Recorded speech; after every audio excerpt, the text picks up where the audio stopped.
All right. So in last class we had started with section 23. If you recall section 23, 23 and 24, both sections we have done. I will quickly recap and tell you what we had done in 23 and 24. Okay. In section number 23, we had seen that uh, what are the what are the you know what are the types through which public offer, or what are the types or what are the ways to issue security. Security कैसे कैसे issue किया जा सकता है. Public offer अगर देना है तो पब्लिक कंपनी कैसे कैसे इशू कर सकता है. पब्लिक ऑफर देके, प्राइवेट प्लेसमेंट देके, राइट इशू देके एंड बोनस इशू देके. ठीक है. प्राइवेट कंपनी कैसे कैसे इशू कर सकता है, प्राइवेट प्लेसमेंट से, राइट इशू से और बोनस इशू से. ठीक है ना. तो मैं ये बोला था और मैं ये समझाते वक्त ये भी बोला था, प्राइवेट लिमिटेड कंपनीज का वही तो पाबंदी है या रिस्ट्रिक्शन है, they cannot issue to public. So apart from that private और पब्लिक में कोई डिफरेंस नहीं है. यानी कि बोलने का मतलब ये है कि एक प्राइवेट लिमिटेड कंपनी भी वही तरीके से इशू कर सकता है जो पब्लिक कंपनी इशू कर सकता है, सिवाय पब्लिक कंपनी एक खास इशू कर सकता है जो प्राइवेट लिमिटेड कंपनी कभी नहीं कर पाता है, वो है public offer. Okay, so this is what we had done. Okay, that was number one. So what about section 24? What about section 24 then? Okay, now section 24 is something like, आज आज सेबी जो है, मैं बोला था सेबी का को टर्मिनस कौन है. सेबी का को terminus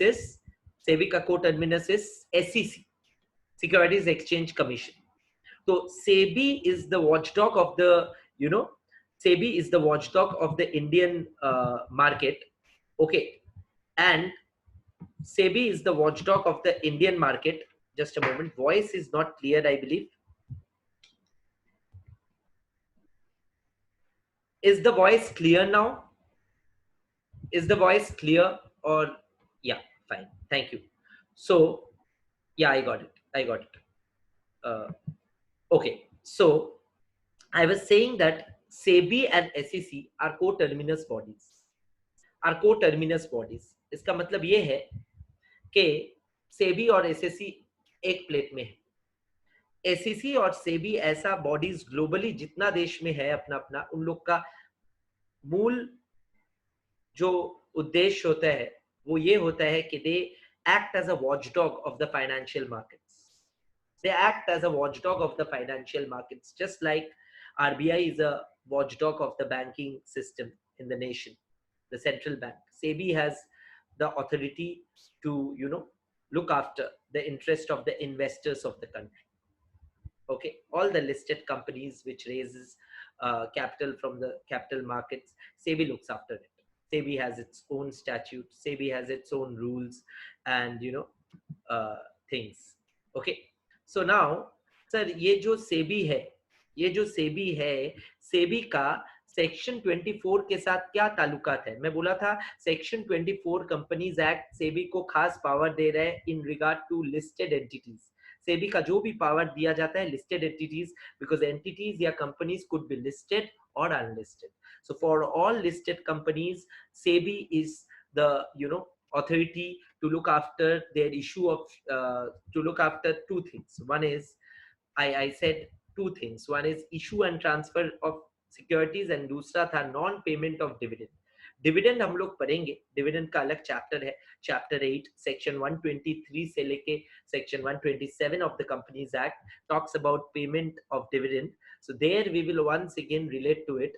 non payment of dividend अगर कोई कंपनी करता है, डिविडेंड डिक्लेयर एजीएम में कर दिया बट पैसा नहीं दिया हाथ में शेयर होल्डर लोग को, तो that is an offence. Non payment of dividend listed companies के लिए देखेगा कौन, SEBI.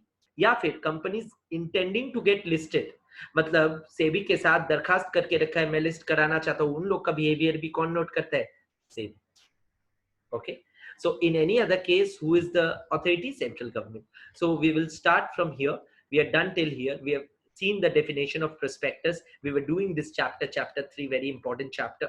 Now today's first section is this section which is talking about matters to be stated in a prospectus, जिसको हम लोग layman's language में बोलते हैं contents of a prospectus.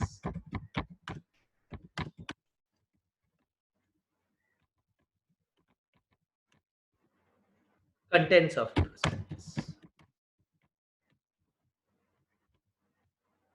Okay, contents of a prospectus. Now I'll tell you about this. I'll tell everything about this transparently. सब कुछ एकदम एक के बाद एक नैरेटिव बताऊंगा. अच्छा, एक प्रोस्पेक्टस क्यों इशू होता है? सोचते हैं प्रोस्पेक्टस को इशू करने के पीछे क्या कारण है? What is the reason to issue a prospectus? Like I said before starting the chapter in the last class, I said it's an invitation to offer. अगर कॉन्ट्रैक्ट एक्ट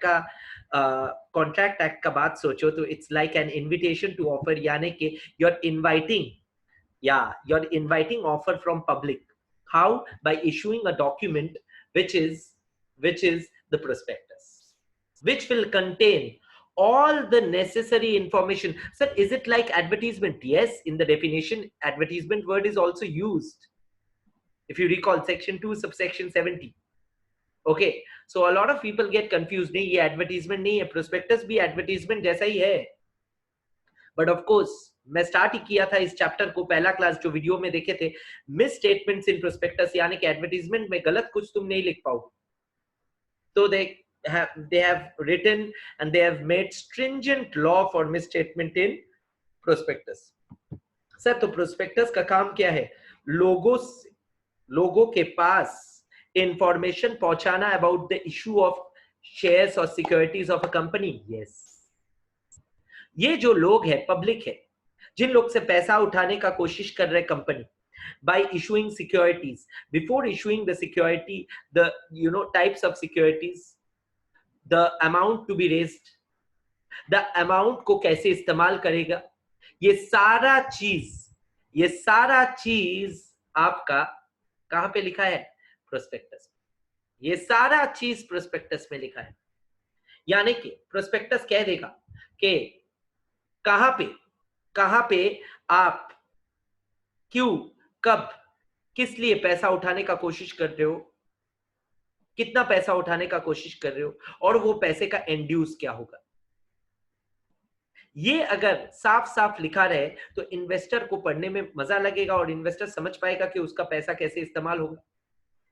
दूसरा बात, कंपनी का जनरल इंफॉर्मेशन, क्या business करता है, क्या background है, क्या इंडस्ट्री में है, क्या सेक्टर में है, मेमोरेंडम एंड आर्टिकल्स का कुछ खास चीजें, ये सब भी अगर रहेगा तो और भी नॉलेज मिलेगा शेयर होल्डर्स को. और तीसरा चीज उसका फाइनेंशियल अवस्था कैसा है कंपनी का. जैसे कि पीएल में प्रॉफिट आया लास्ट साल, उसके आगे वाला साल लॉस आया, तो ये सारा चीज, financial statements and crucial information which is usually a part of financial statement, all those information अगर prospectus में रहे तो ही फायदा है इन्वेस्टर को prospectus पर, के तभी वो इन्वेस्ट कर पाएगा या डिसीजन ले पाएगा इन्वेस्ट या not invest. So these are the contents of a prospectus. And क्या रहेगा बेयर मिनिमम हर प्रोस्पेक्टस में, स्टैंडर्ड कंटेंट क्या रहेगा, ये सेक्शन 26 बोलता है. सर, ये क्या रटना पड़ता है? नहीं, समझना पड़ता है, इसलिए पहले मैं समझा दिया. इसके बाद तुम अगर आइटम्स देखोगे, इतना सारा आइटम्स है, तुम रट नहीं पाओगे. बट बेयर मिनिमम जो तुम सोच पाओगे, खुद से लिख पाओगे, वो मैं समझा दिया, जाके वो पढ़ के भी तुम रिफ्लेक्ट कर पाओ. क्लियर है? Okay, let us see what are the contents of the prospectus. Okay, so see, they are classifying all the information into 3 types. Number 1, the general information, like I said, company ka general info. Number 2, financial information, like I said, financials kaisa hai, past historical records. And number 3, statutory information, जो bare minimum legal information companies act खास करके बोल रहे हैं रखना चाहिए. ठीक है? तो जनरल इंफॉर्मेशन में कुछ चीजें हैं. एक बार मैं खास चीजों को जस्ट हाईलाइट करना चाहता हूं, जाके आप लोग याद रख पाओ. ठीक है? Names and addresses of registered office of the company का रजिस्टर्ड ऑफिस का एड्रेस, सीएस का नाम, सीएफओ का नाम एंड एड्रेस, ऑडिटर कौन है, लीगल एडवाइजर कौन है, ये सारा चीज, बैंकर्स कौन है, ट्रस्टीज कौन है, ये सारा चीज, अंडरराइटर्स कौन है। अच्छा, शेयर कैपिटल जब इशू होता है अंडरराइटर अपॉइंट होता है ना, under writing of a share chapter है आप लोग का, सीएमए वालों का, सीए वालों का। Under writing of securities, under writer जो अपॉइंट होते हैं यूजुअली बैंक ही होते हैं, तो ये अंडर राइटर कौन है इशू का, ये भी इंपॉर्टेंट है। तो ये सारा चीज जनरल इंफॉर्मेशन का पार्ट है, ठीक है ना। देखो याद रख पाओगे, खुद से लिख पाओगे। देखो मैं एक बार आजमा के लिख रहा हूँ।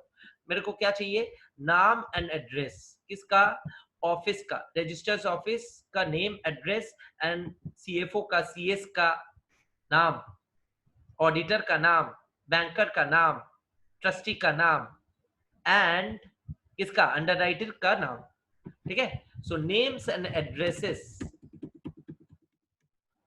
Names and addresses of registered office of company, इसका तो एड्रेस ही होगा सर, हाँ, ऑफिस, फिर सीएफओ, फिर सीएस, फिर ऑडिटर। देखो ये सारा चीज खुद से बना पाओगे, अंडरराइटर, तो यही तो पढ़े। हाँ सर, यही जनरल इंफॉर्मेशन है, जनरल इन्फो में यही है, एकदम जनरल है, तो डरने का कुछ नहीं है। ये सब रटो मत, ये सब खाली इमेजिन करो, माइंड को मैप कर दो बस। कुछ कुछ चीज होता है लॉ में, इमेजिन करके माइंड को मैप करने से हो जाता है, इसीलिए तो थ्योरी का अलग से मतलब ज्यादा एफर्ट नहीं देना पड़ेगा अगर कोई क्लास ले ले, ठीक है। ओके, यही पे एफर्ट का बचत होगा। Okay sir, all right. Details of opening and closing of the issue, opening and closing of the issue मतलब opening day of issue and closing day of issue. Issue opens, ऐसा लिखा रहता है प्रोस्पेक्टस पे, issue opens on 1st of July, closes on 7th of July। ये अगर लिखा है तो ये हो गया dates of opening and closing of the issue. And declaration about the issue of allotment letters and refunds within prescribed time. Okay, a statement by the board of directors about the separate bank account, a statement by the board of directors about the separate bank account, यानी कि एक escrow account बनाना पड़ेगा। Sir ये escrow account क्या है, section 39 और 40 पढ़ाते वक्त मैं समझाऊंगा सर, इतना देर, हाँ, सेक्शन 39 40 पढ़ते वक्त नेक्स्ट क्लास में ही कर लेंगे, खत्म हो जाएगा चैप्टर। सेक्शन 39 40 करते वक्त अपने पढ़ेंगे कि एस्क्रो अकाउंट का मीनिंग क्या होता है। जिन लोग को पता है बढ़िया है, जिन लोग को नहीं पता है अभी के लिए, एस्क्रो अकाउंट एक स्पेशल अकाउंट है with any scheduled bank of the nation, जिसमें हम लोग जब एस्क्रो अकाउंट खोलेंगे तब एक पर्पस मेंशन होगा कि ये पैसा जो डालेंगे ये पैसा इसी पर्पस में इस्तेमाल होगा और कोई पर्पस के लिए हाथ नहीं लगाया जा सकता है। तो एस्क्रो अकाउंट में जो पैसा रहेगा वो उसी पर्पस के लिए इस्तेमाल हो पाएगा और किसी पर्पस के लिए it can not be utilised. So that is the खासियत of escrow account, and escrow account इसीलिए इतना इंपॉर्टेंट है, एस्क्रो अकाउंट इसीलिए इतना इंपॉर्टेंट है। ओके सर, तो ये statement of the board of directors about a separate bank account, ये क्यों डायरेक्टर लोग स्टेट करेंगे कि आप लोग का पैसा जो उठाया जाएगा वो मिस यूटिलाइज, मिस अप्रोप्रिएट हो ही नहीं सकता है। अपने एक एस्क्रो अकाउंट खोल रहे, बैंक डिटेल्स भी दे देंगे, ट्रांसपेरेंसी, तो इसीलिए स्टेटमेंट ऑफ डायरेक्टर्स। तो देखो जनरल इंफॉर्मेशन में और क्या क्या है इंपॉर्टेंट चीजें। नंबर 2 है, नंबर 2 इज व्हाट, नंबर 2 अभी तो बोला, कोई लिख के देखो चैट में, ना देख के, ठीक है। Number 2 opening and closing, opening and closing, stock नहीं, dates, opening and closing dates, everyone can copy in their copies if they want, opening and closing dates of issue, an allotment, and number 3 में मैं short में लिख रहा हूँ escrow, escrow declaration by director, escrow declaration, separate bank account लिखना, मैं short में बोला जाके याद रहे। Okay, now sir underwriting, underwriter के बारे में लिख रहे हो तो अंडरराइटिंग के बारे में भी लिखना पड़ेगा, हाँ या ना। अच्छा बोलो सेक्शन 35, याद दिला रहा हूं, section 35 civil liability for misstatement in prospectus. वहां पे उस क्लास में वीडियो में था बट ठीक है, हम लोग देखे थे कि मैं पढ़ाया था कि 5 लोग कंपनी का, कौन ऐसे बोला था, promoter, director, deem director, expert, ये सारे व्यक्ति का कंसेंट लेके प्रोस्पेक्टस छापा जाता है। तो उन लोग का कंसेंट भी तो प्रोस्पेक्टस में रहेगा। हाँ देखो पॉइंट नंबर 2 पढ़ो स्लाइड का, देखो डिटेल्स अबाउट अंडरराइटिंग के नीचे लिखा है consent of directors, auditors, bankers, experts opinion if any and of such other persons as may be prescribed.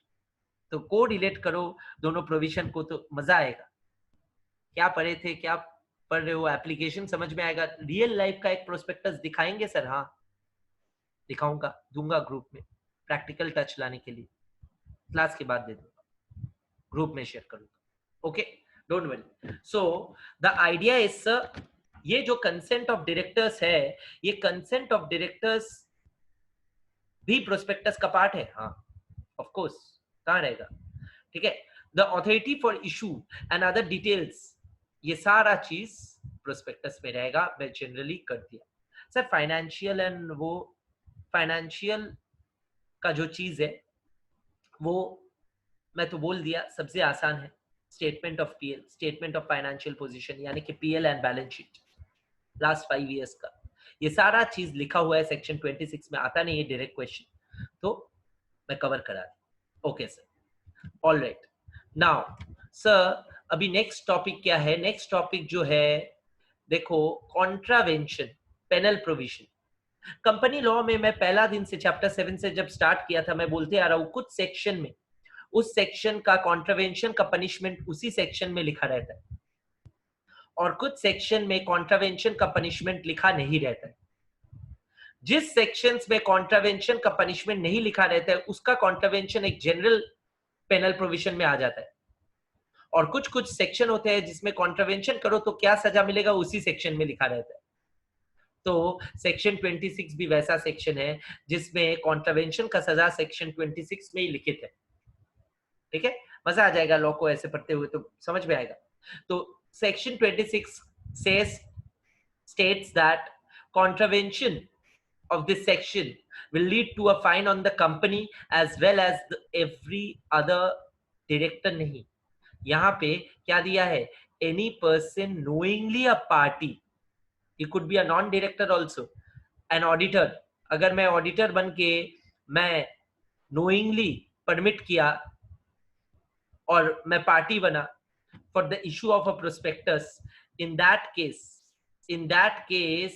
I will do what, I will actually in that case mislead people and I shall be also penalized, contravention of section 26।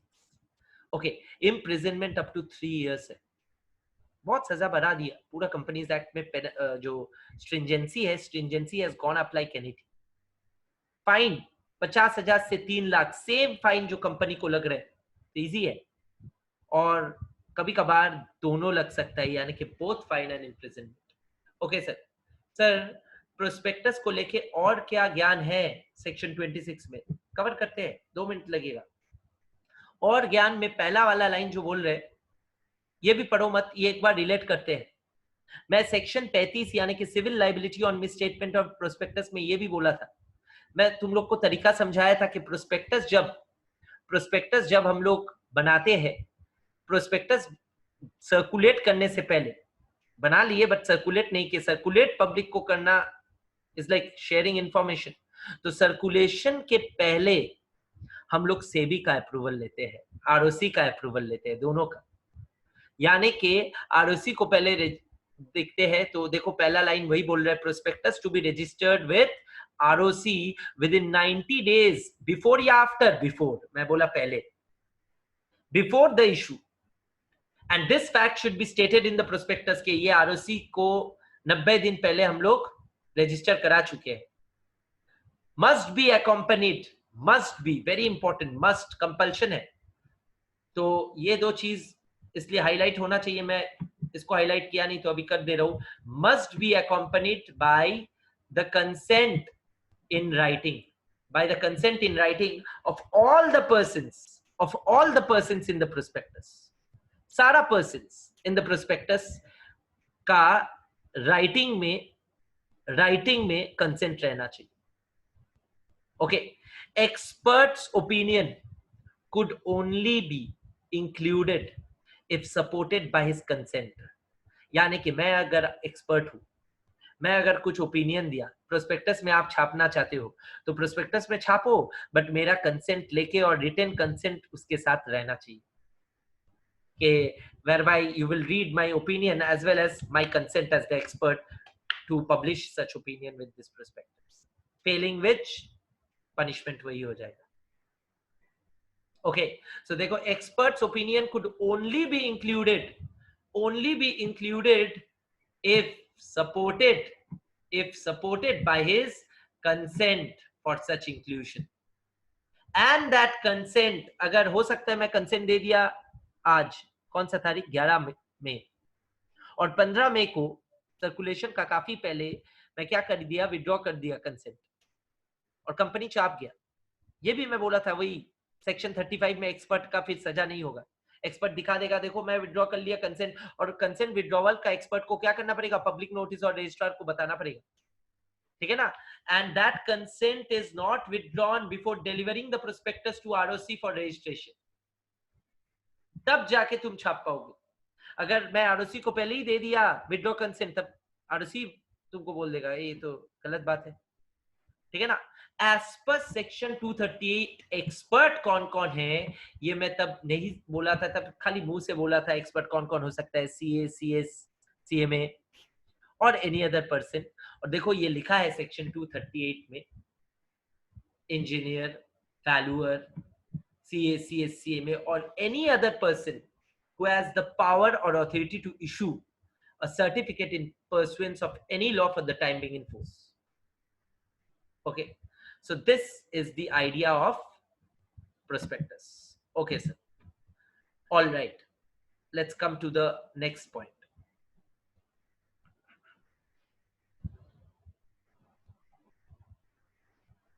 Just a moment guys. Yeah, just a moment.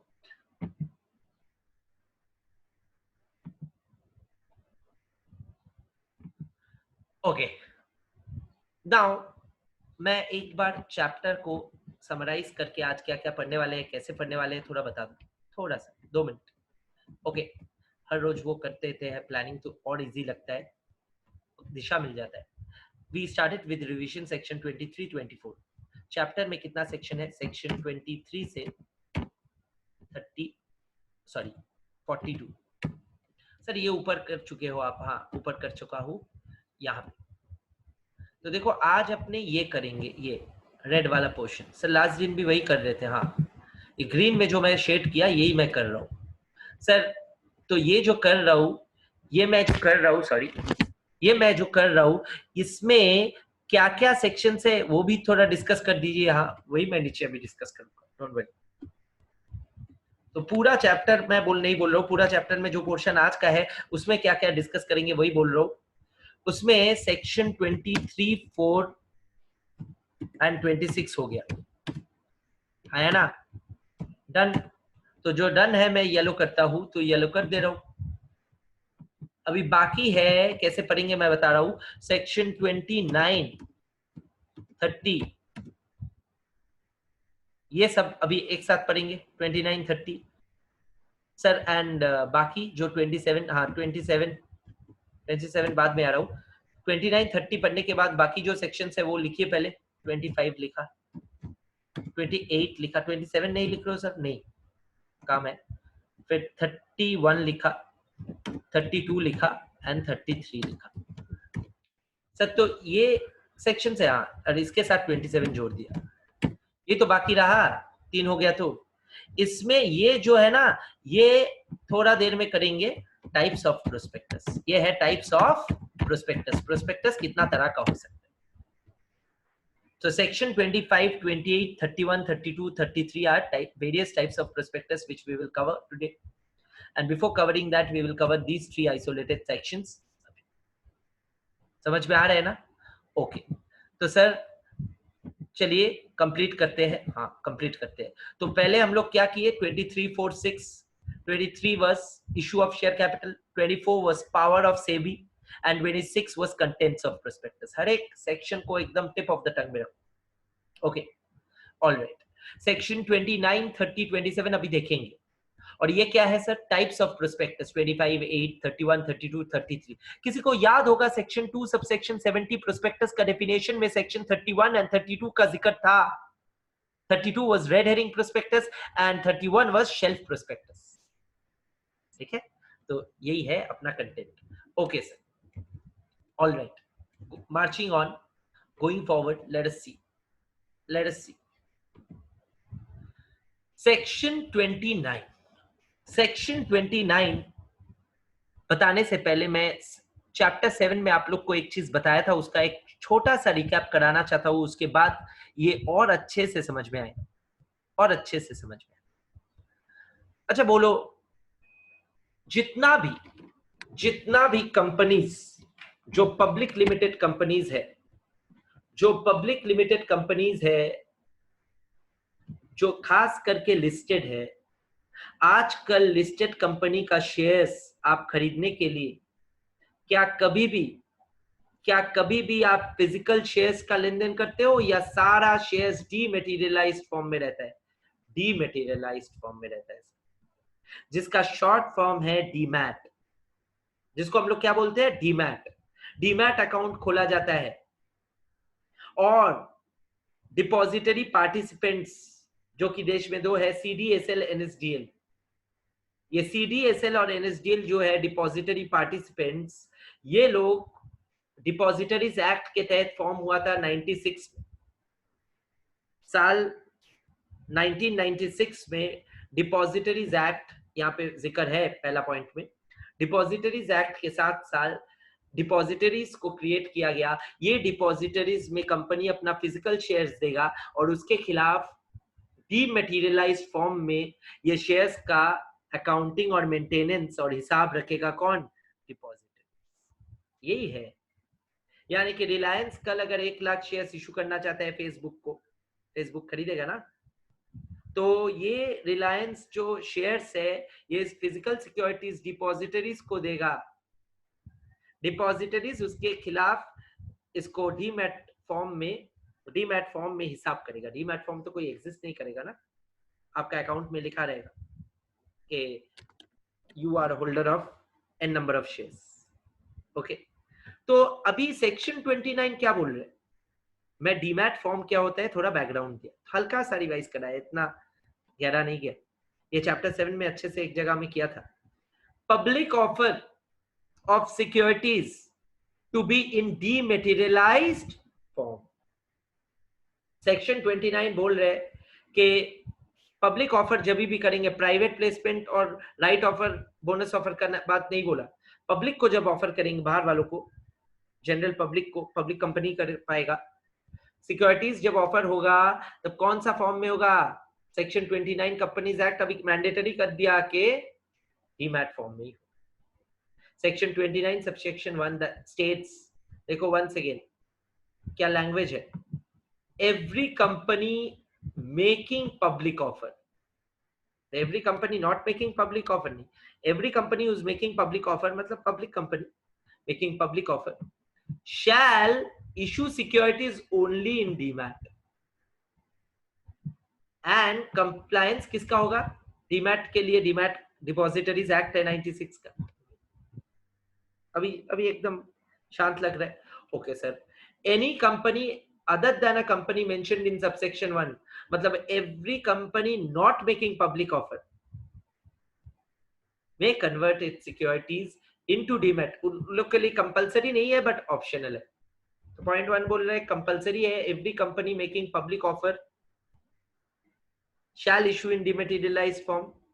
And point number 2 बोल रहे हैं कि may convert its securities into dematerialized form or issue its securities in physical form in accordance with provisions of this act.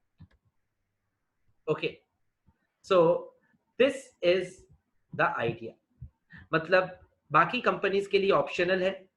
Point number 2 speaks about the option given to rest other companies. You can write option given to other companies. Optional, opt, और ये comp मतलब compulsory।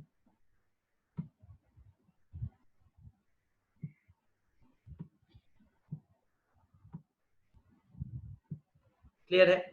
Okay sir ये तो समझ में आ गया, बहुत आसान है। हाँ, सेक्शन 29, 30 और जो 27 है, 27 थोड़ा बहुत है, 29 एंड 30 बिल्कुल आसान है, दो लाइन का है सर। हाँ ओके गाइस, तो नेक्स्ट जो है वो क्या है सर? नेक्स्ट है टाइप्स ऑफ प्रोस्पेक्टस। बट मैं बोला टाइप्स ऑफ प्रोस्पेक्टस अभी नहीं करेंगे, थोड़ा आगे जाके करेंगे। मैं 30 और 27 पहले समझा दूं, उसके बाद। ओके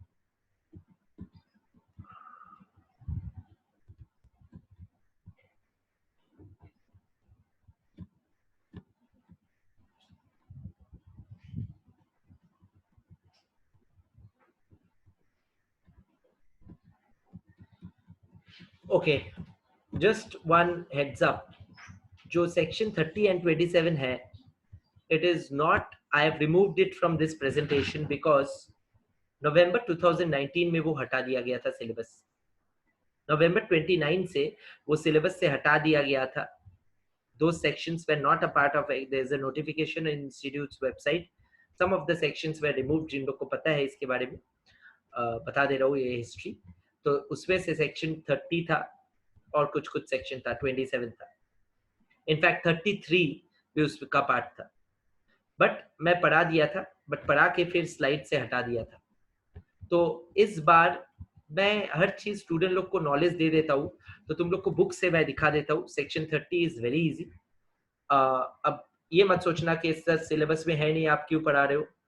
ऐसा है नहीं, सिलेबस में नहीं रहेगा तो तुम्हारा बुक में भी नहीं रहना चाहिए, मेरा मानना है। ठीक है, सेक्शन 30 अगर बुक में नहीं रहा तो we will not do it, otherwise we will do it. It is not there in the book as well. It has been removed. Thank you. Shibam is saying sir charger. Shibam always reminds me of charger. I always keep the charger off. Okay. Now, all right. Thank you. Section 30, I believe, is not there in the book also because of the same fact they have repealed it. एक बार मैं देखना चाहता हूँ फिर भी नीचे जाके। आप लोग भी मेरे साथ बुक देख सकते हो, बुक भी बहुत ऑर्गेनाइज्ड है। इसीलिए मैं बोला था पहले दिन से कि study material of institute is really good this time. they have made in bold all the things, so you need not worry.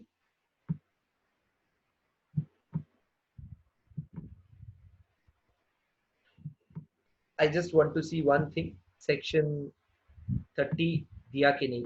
देखो सेक्शन 30 वो लोग ने भी हटा दिया। They have also removed section 30. That is the same reason why they had repealed it. section 30 को नहीं रखा गया, ठीक है ना। तो section 30 अपने इसलिए छोड़े थे, मेरे को याद आया, मैं बता दिया। अभी we will continue with types of prospectus. Okay, types of prospectus के बाद section 27 मैं पढ़ाऊंगा। It is there in the book, don't worry. Okay, so types of prospectus पहले कर लेते हैं, यानी मैं एक बार एक्सेल का कंट्रोल में जाता हूँ। 30 इज नॉट इन सिलेबस, तुम लोग खुद से वो कर सकते हो। 29 मैं दिखा दिया, 27 मैं दिखाने वाला हूँ, तो ये भी लगभग हो गया। अभी अपने 27 छोड़ के हुआ है 25 से 33 यानी कि टाइप्स ऑफ प्रोस्पेक्टस, जो आज का खास टॉपिक है, वो कर लेते हैं। ओके, नाउ सर बताइए क्या क्या तरह का प्रोस्पेक्टस होता है। मैं पहले यहाँ पे लिख दूँ बोर्ड में, फिर अपने जाएंगे बुक में, मतलब स्लाइड में।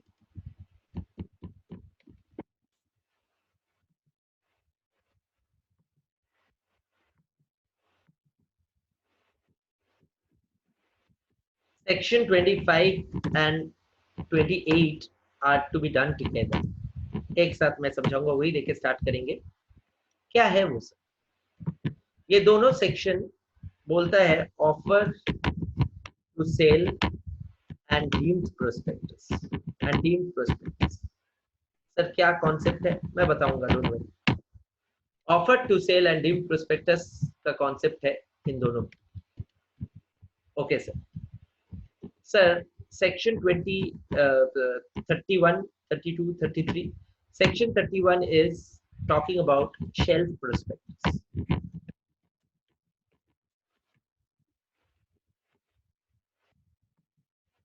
Section 32 is talking about red herring prospectus.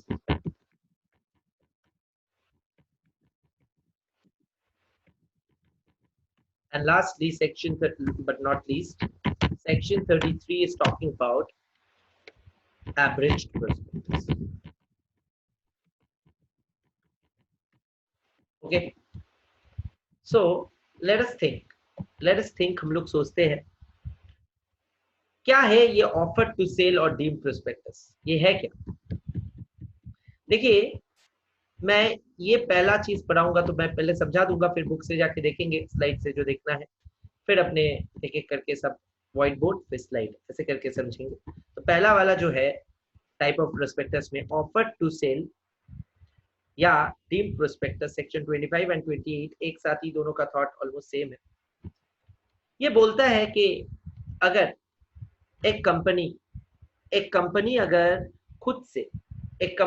खुद से इशू करे शेयर्स, ये शेयर इशू करने का बहुत बड़ा खर्चा है, बहुत झमेला है. क्या क्या है सर थोड़ा बताइए. Number 1 merchant banker. आप लोग सुने हो ना merchant banks, merchant banking. Merchant banks ये जो सीएफए वगैरह कोर्स होता है, सिर्फ सीएफए से नहीं होता है, MBA finance from top B schools and उसके साथ साथ कोई फिर फाइनेंस का बाकी कोर्सेज सीएफए हो एफआरएम हो करता है एडिशनली, या सिर्फ MBA from good B school होने से भी चलता है. they get hired by top notch merchant banks and they are offered this merchant banking jobs. So CAs, no, standalone CFAs and CAs are not. Okay, fact, industry fact. Okay, now sir ये इन लोग का काम क्या होता है? ये सब issue management. Sir issue management मतलब आज मार्केट से अगर सिक्योरिटीज इशू करके कोई कंपनी 10,000 करोड़ उठाता है, उसका आधा या 1% कितना होता है? 10,000 का 1% कितना होता है? What is the 1% of 10,000? 100. तो सोच पा रहे हो 1% ऑफ पूरा साइज 10,000 करोड़ का 1% इज 100 करोड़. तो यू कैन अंडरस्टैंड 100 करोड़ का कमाई है एक मर्चेंट बैंकर का, इसीलिए तो करोड़ों में खेलता है.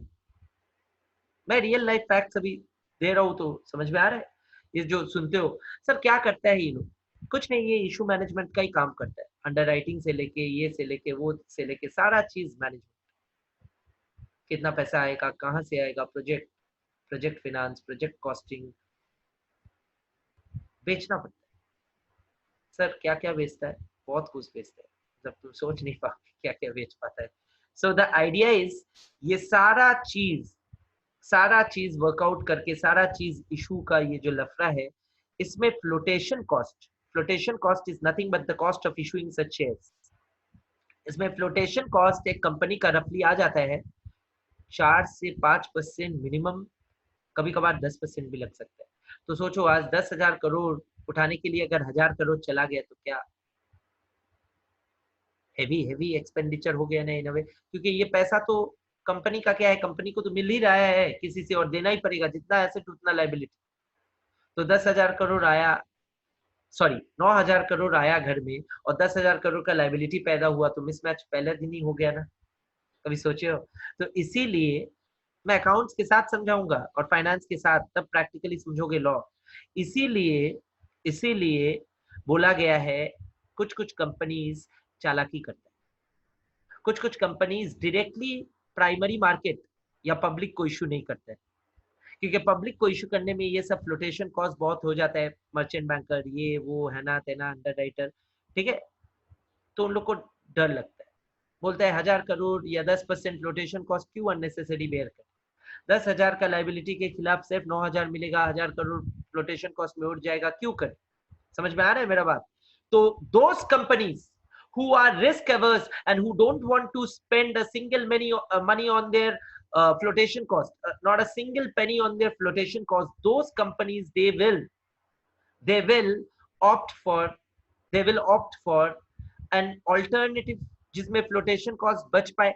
और वो लोग क्या करते हैं पता है, वो लोग कोई बैंक को पकड़ता है, बैंक बोलता है कि तुम लोग मेरे को प्राइवेट प्लेसमेंट में ये शेयर दो, 6 महीने के टाइम लेके काम करेंगे, 6 महीने में आधा थोड़ा थोड़ा करके मेरे को शेयर्स देते रहो, ये शेयर्स मैं तुमसे खरीदूंगा, मतलब मैं तुम्हारा शेयर होल्डर बनूंगा, और फिर ये शेयर्स मैं सेकेंडरी मार्केट में, प्राइमरी मार्केट और सेकेंडरी मार्केट क्या होता है आइडिया होगा, ये शेयर्स फिर मैं सेकेंडरी मार्केट में बेचूंगा। सर किसको बेचेंगे? ये शेयर्स मैं सेकेंडरी मार्केट में पब्लिक को बेचूंगा। तो पब्लिक को डायरेक्टली तुम नहीं बेच रहे हो तो तुम्हारा पब्लिक इशू नहीं होगा, तो तुम्हारा फ्लोटेशन कॉस्ट बच गया, ये जो कमीशन वगैरह है बच गया। और बैंक बोला मेरे को थोड़ा कमीशन दे दो कम, 1000 करोड़ नहीं देना पड़ेगा, 200 करोड़ दे दो। समझ में आया? तो द फंडा इज वेरी क्लियर। द फंडा is sometimes banks or other big players, institutional investors, they LIC वैसा टाइप, तो banks, institutional investors, they play as a middleman, they play the role of a middleman between company and public. They say, company, save your flotation costs, don't issue to public directly, issue the shares to me, I will offload them or resell them to public. इससे क्या होगा, तुम्हारा public से ही पैसा उठेगा, but बीच में मैं आ गया तो फ्लोटेशन कॉस्ट बच गया। समझ में आया? पहले बेसिक कॉन्सेप्ट समझ में आया कि नहीं सोचो, फिर तो लॉ और आसान लगेगा। ये है तरीका। अब कानून बोल रहे देखो अल्टीमेटली तो तुम पब्लिक को ही दे रहे हो, तो ये बैंक या इंस्टीट्यूशनल इन्वेस्टर जो डॉक्यूमेंट पब्लिक को इशू करेगा, वही डॉक्यूमेंट को हम लोग क्या मानेंगे? प्रोस्पेक्टस। इसीलिए डीम्ड प्रोस्पेक्टस या offer to sell to public. बात समझ में आया? मतलब कानून बोल रहा है कि हम लोग को धोखा मत दो, पब्लिक को धोखा दे रहे हो, हम लोग के लिए substance is important not form. Legal form में तुम फ्लोटेशन कॉस्ट बचा रहे हो, बचाओ, बट सब्सटैंशियली पब्लिक को ये सेकेंडरी मार्केट में भी बेचा जाने से जो जो बैंक या जो इंस्टीट्यूशनल इन्वेस्टर पब्लिक को बेच रहे हैं, वो जो डॉक्यूमेंट देके पब्लिक को बेचेगा, उस डॉक्यूमेंट को हम लोग प्रोस्पेक्टस मानेंगे, और उस डॉक्यूमेंट में अगर कोई भी मिसस्टेटमेंट हुआ तो प्रोस्पेक्टस में मिसस्टेटमेंट होने का जो जो सजा है उसमें भी लगे। Is it clear? So that is the funda of section 25 and 28, offered to sell and deemed prospectus. यानी कि सर थोड़ा ये एग्जांपल आप जो दिए, एग्जांपल को थोड़ा नोट करें, नहीं तो आप व्हाइट बोर्ड में डायग्राम ड्रॉ कर पाते थे, अभी व्हाइट बोर्ड का थोड़ा मुश्किल है। I have ordered for this thing, मतलब तुम्हारा जाके जैसे पावर बोर्ड तुम लोग दिखाई दे रहा था, बट ऑर्डर तो लॉकडाउन के बाद ही प्लेस भी हो पाएगा, ठीक है? So don't worry. सो अभी के लिए मैं एक्सेल में थोड़ा बहुत टाइप कर दे रहा हूँ ड्रॉ के बदले। तो example, you can copy the example, don't worry.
समझ में आ रहा है ना?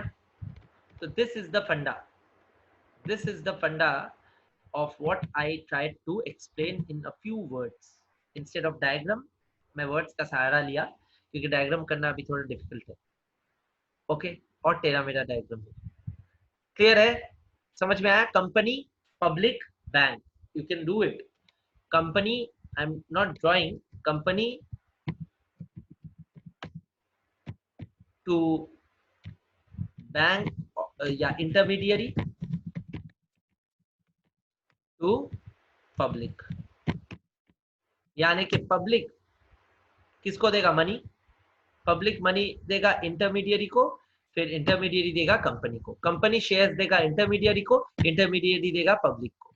तो ऐसा रूट अगर हो रहा है तो गवर्नमेंट देख रहा है वाह ये तो अल्टीमेटली पब्लिक को ही बेच रहा है चालाकी करके. ठीक है, तो फ्लोटेशन कॉस्ट इसका कम है, मेरे को क्या जाता है, बट लीगली कर रहा है बंदा, बट इसमें पब्लिक को जाके इंसाफ मिले, इसीलिए बोल रहे पब्लिक को जो डॉक्यूमेंट दिखा के ये इंटरमीडियरी दे रहे हैं उस डॉक्यूमेंट को ही हम लोग क्या मानेंगे, प्रोस्पेक्टस. समझ में आ रहा है? ओके. तो सर ये सब कहाँ लिखा है? सब कुछ लिखा है, एक एक करके पढ़ेंगे, don't worry. Let's come. allotment of securities, sorry, this is not the section.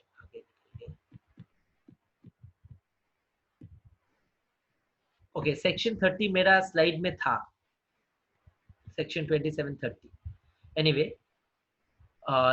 Offer for sale, OFS और deemed prospectus. Okay, now I will do the slide first, और स्लाइड के बाद मैं कुछ चीजें बताऊंगा आप लोग को, डोंट वरी. स्लाइड पहले करेंगे, फिर स्लाइड के बाद कुछ चीजें देखेंगे. ओके, नाउ स्लाइड में जो एग्जांपल दिया वो भी दिखाई देगा पूरा स्लाइड पढ़ लेने के बाद, सेक्शन 25 एंड 28 दोनों पढ़ लेने के बाद. Okay, document containing offer for of security for sale to be deemed prospectus. Section 25, I'm reading out the slide, not the book. Section 25 of the Act states that law related to document by which offer for sale to public is made shall for all purposes be deemed to be a prospectus issued by the company. Okay sir, ये तो वही बोल रहे हैं कि offer document for sale to public is deemed to be a prospectus. हाँ, इतना ही बोल रहे. ओके, अब OFS क्या है? OFS ऑफर फॉर सेल क्या है? मैं जो बोला वो स्ट्रिक्टली डीम्ड प्रोस्पेक्टस का एग्जांपल था, वो भी दिखाई देगा. बट OFS का और एक पर्पस होता है. OFS का और एक पर्पस क्या होता है? एक एग्जांपल में दिया जो ये वाला है, ये एग्जांपल 1 है. ठीक है, एग्जांपल 2 भी दे रहा हूं सर, दीजिए एग्जाम्पल 2. ये भी समझ में आएगा तो एकदम भूलोगे नहीं, लैंग्वेज भी याद रहेगा स्लाइड का. एग्जाम्पल 2 कुछ ऐसा है, कभी कभार प्रोमोटर लोग, प्रोमोटर मतलब जो बिल्डिंग प्रमोट करते हैं, नहीं, प्रोमोटर मतलब कंपनी का प्रोमोटर. कभी कभार promoter of a company who holds few shares, promoter of a company या वेंचर कैपिटलिस्ट जो शेयर्स होल्ड करते हैं कंपनी में ज्यादा, इनिशियली कंपनी को प्रमोट किया, कंपनी को खड़ा किया, फिर शेयर्स खुद ही सब्सक्राइब करके पैसा देके किया, खुद को स्वेट इक्विटी शेयर्स भी काफी सारा मिला, तो काफी सारा शेयर्स जिसके पास है कंपनी का प्रोमोटर वैसा व्यक्ति, वो अगर अपना शेयर बेचना चाहता है पब्लिक को तो वो मार्केट में बेच सकता है ना? ना, बेचने का भी बहुत बड़ा तरीका होता है, इतना बड़ा शेयर अगर कोई बेचे तो कंपनी से वो मदद ले सकता है, बोल सकता है कि कंपनी तुम मेरा शेयर बेच दो. अच्छा सर थोड़ा समझाइए, ये क्या न्यू इश्यू ऑफ शेयर्स है? नहीं, ये तो सेकेंडरी मार्केट का ट्रांजैक्शन कंपनी फैसिलिटेट करेगा. हाँ, सेकेंडरी मार्केट और प्राइमरी मार्केट में क्या फर्क है पता है ना? IPO, FPO यानी कि इनिशियल पब्लिक ऑफर हो, फर्दर पब्लिक ऑफर हो, दोनों क्या है? दोनों ही है सेकेंडरी मार्केट, नहीं प्राइमरी मार्केट. प्राइमरी मार्केट का और एक नाम है न्यू इश्यू मार्केट, निम. सर ये न्यू इश्यू मार्केट मतलब नया पैसा उठ रहा है कंपनी के पास. और सेकेंडरी मार्केट क्या हो गया sir? Existing shares of company जहाँ पे ट्रेड हो रहे हैं, यानी कि शेयर होल्डर्स बदल रहे हैं, कंपनी को पैसा नहीं मिल रहा है. ओके तो sir promoter of a company को तो शेयर इशू हो चुका है, वो अपना शेयर अगर किसी पब्लिक को बेचे तो ये भी क्या है, सेकेंडरी मार्केट। और ये सेकेंडरी मार्केट में अगर प्रोमोटर अपना शेयर बेचना चाहता है, कभी कभार कंपनी को बीच में ले आता है, वो खुद ही बोलते हैं कंपनी मैं इतना कुछ किया तुम्हारे लिए, मेरा शेयर बिकवा दो। वो उतना स्ट्रेस नहीं लेना चाहता, तो अपना शेयर वो कंपनी से बेच रहा है पब्लिक को। तो पब्लिक को ये जो शेयर्स ऑफर हो रहा है, जाके चालाकी ना हो, नहीं तो हर कंपनी क्या करेगा, प्रोस्पेक्टस ना इशू करने के लिए प्रोमोटर को इशू करेगा, फिर वही शेयर्स पब्लिक को बेचेगा। ये रूटिंग भी ना हो, इसीलिए लॉ क्या बोल रहा है, सेक्शन 25 क्या बोल रहा है, बोल रहा है ऐसा ऑफर टू सेल प्रोमोटर का होल्डिंग डाइल्यूट करने के लिए, प्रोमोटर जो पब्लिक को बेचेगा कंपनी के जरिए, वन सेकेंड इंटरमीडियरी, तो इंटरमीडियरी जो भी पब्लिक को इश्यू करेगा उसको क्या मानेंगे, डीम्ड प्रोस्पेक्टस। समझ में आया, समझ में आया। So promoter of a company if wants to dilute, dilute मतलब घटाना चाहता है अपना holding, dilute his holding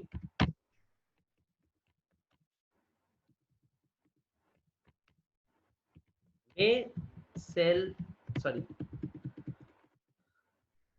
any document issued by the company to sell his stake to public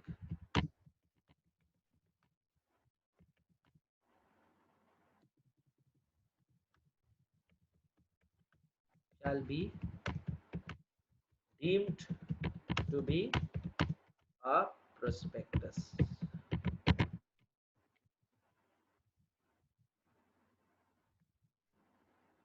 clear है, समझ में आ रहा है, is it clear, is it comprehensible.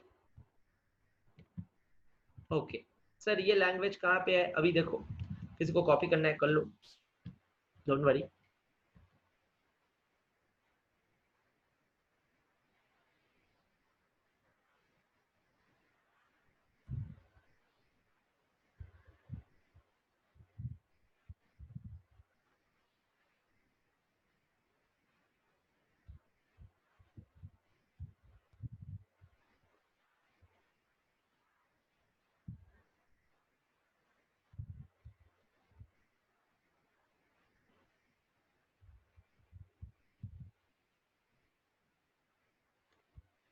Sahej is getting disconnected, I see. He has written, no worries Sahej, I'll try and help you. He's not there, okay।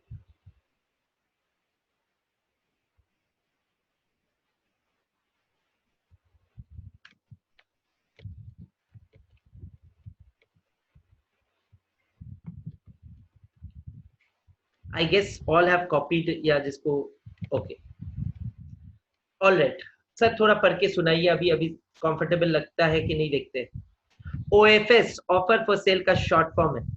OFS as it is commonly called are commonly used by many companies to dilute promoters holdings। मेरा example अभी एकदम समझ में आ रहा है, language act में दे दिया example. OFS commonly used keywords to dilute promoters holdings और to provide exit route to venture capitalist. Sir ये वेंचर कैपिटलिस्ट कौन होता है, थोड़ा क्लियर करके बताइए ना, हर टेक्निकल शब्द को क्लैरिटी के साथ मन में बैठ जाता है तब तो मजा ही अलग आता है। वेंचर कैपिटल सारा फाइनेंस का चीज है, फाइनेंस को इतना अच्छे से पढ़ोगे। वेंचर कैपिटलिस्ट क्या करता है, वेंचर कैपिटलिस्ट 10 वेंचर को कैपिटल प्रोवाइड करता है, VCF वेंचर कैपिटल फंड्स। नया वेंचर को कैपिटल प्रोवाइड करने वाले को बोला जाता है वेंचर कैपिटलिस्ट। मेरे पास लेट्स से I am a venture capitalist, मेरे पास 10 लोग आइडिया लेके आएगा, अपना अपना आइडिया का सेल्स पिच करेगा, बोलेगा मेरा आइडिया जबरदस्त है, मेरा आइडिया सुपर्ब है, मेरा आइडिया में कोई इन्वेस्ट कर दे उसको रिटर्न 20% मिलेगा। कोई आया बोला मेरा आइडिया में इन्वेस्ट करे मेरे को 30% दूंगा, ठीक है। तो वेंचर कैपिटलिस्ट के पास पैसा है और ये सब वेंचर में कैपिटल प्रोवाइड करने के लिए पैसा रखा हुआ है, और जिसका आइडिया उसको सही लगे, साउंड लगे, सेफ लगे, रिस्क फ्री लगे, कम रिस्क में हाई रिटर्न लगे, प्रॉमिसिंग लगे, वो वेंचर में वो इन्वेस्ट करेगा। और इन्वेस्ट करने के बाद सारा जीवन इन्वेस्टेड नहीं रहेगा, जैसे ही उसका बढ़ेगा वैल्यू, नेटवर्थ, ओयो, जितना भी कंपनीज था जिसका लॉस में चल रहा है बट वैल्यूएशन बहुत बढ़ गया, जितना भी स्टार्टअप्स है ये सब स्टार्टअप को पहला पैसा कौन देता है? Venture capital. और वेंचर कैपिटल फिर क्या करते हैं? वेंचर कैपिटलिस्ट अपना रिटर्न लेके बेच के अपना स्टेक निकल जाता है।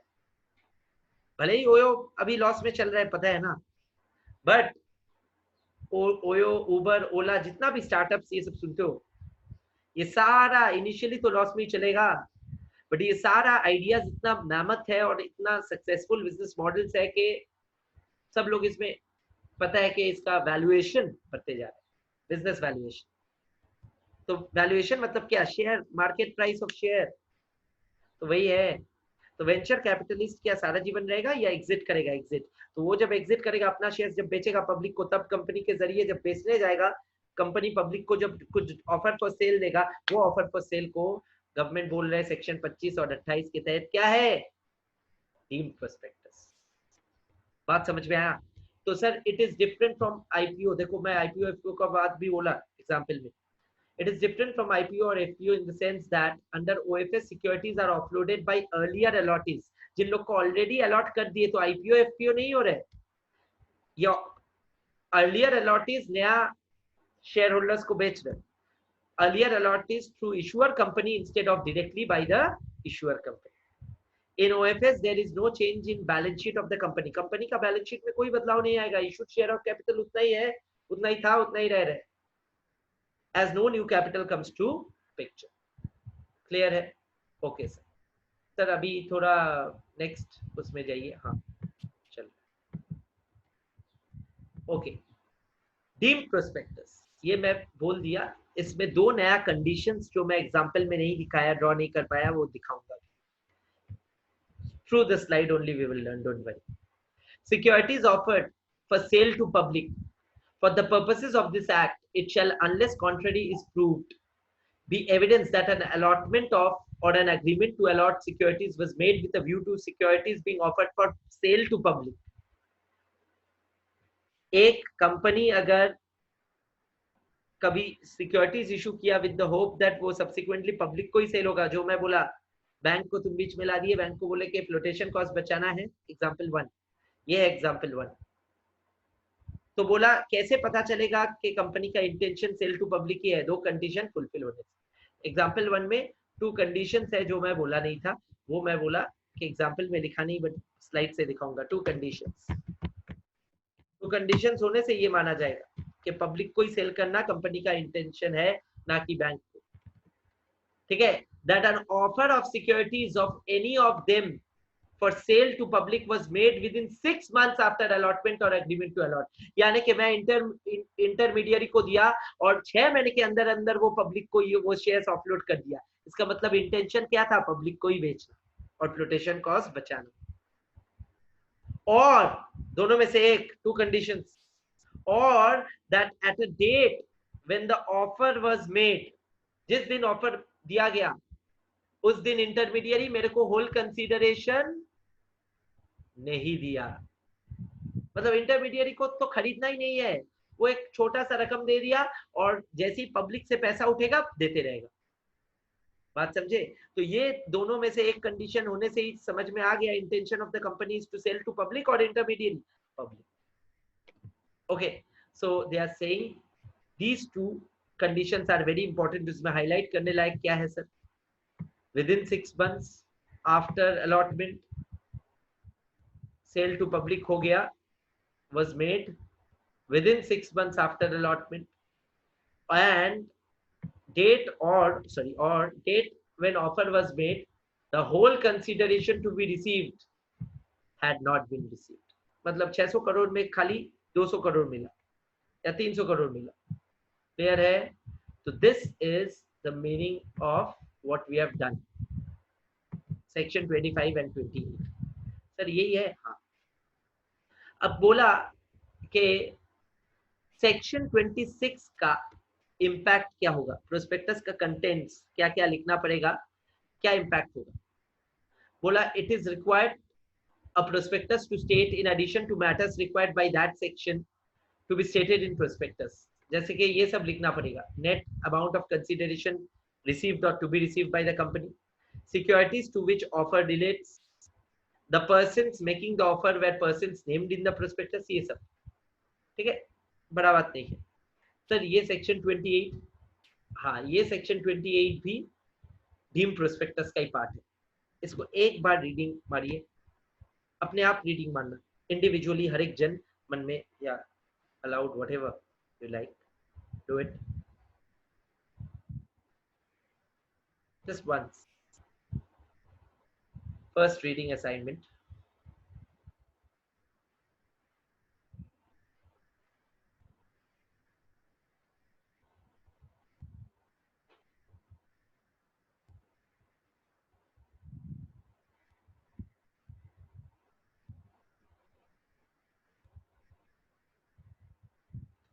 सेम चीज जो प्रोमोटर लोग बोला, वेंचर कैपिटलिस्ट लोग बोला, वही लिखा है।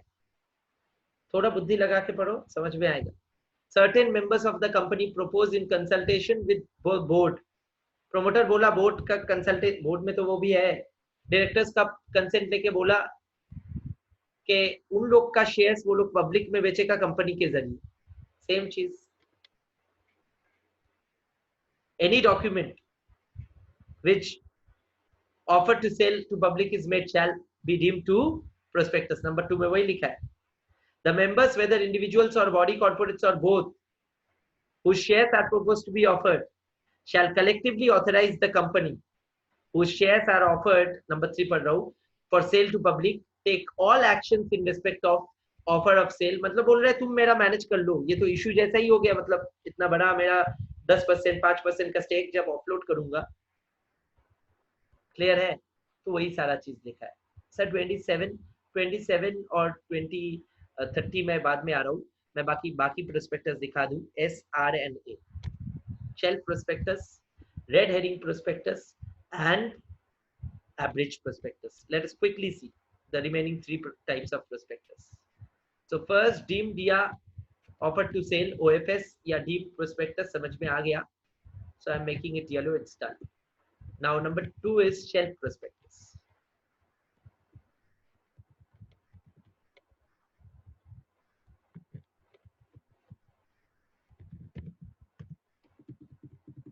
Have you heard of this term called shelf life?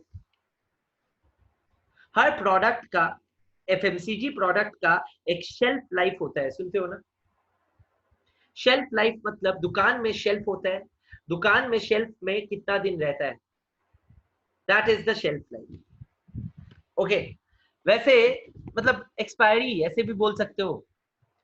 वैसे सर प्रोस्पेक्टस का भी क्या शेल्फ लाइफ ले सकता है? हाँ, और वैसा प्रोस्पेक्टस जिसका एक शेल्फ लाइफ लेके आता है, वैसा प्रोस्पेक्टस को शेल्फ प्रोस्पेक्टस बोला जाता है। सर फंक्शन क्या है और क्यों ऐसा प्रोस्पेक्टस बनाया जाता है, समझो। If you've heard, of course you cannot see at this age without knowing. If you've heard issue of debentures, issue of debentures कैसे होता है? When we issue debentures, debentures are issued in series. Let's say 2019 में HDFC Bank debentures issue किया, अप्रैल series, फिर जुलाई, फिर अक्टूबर,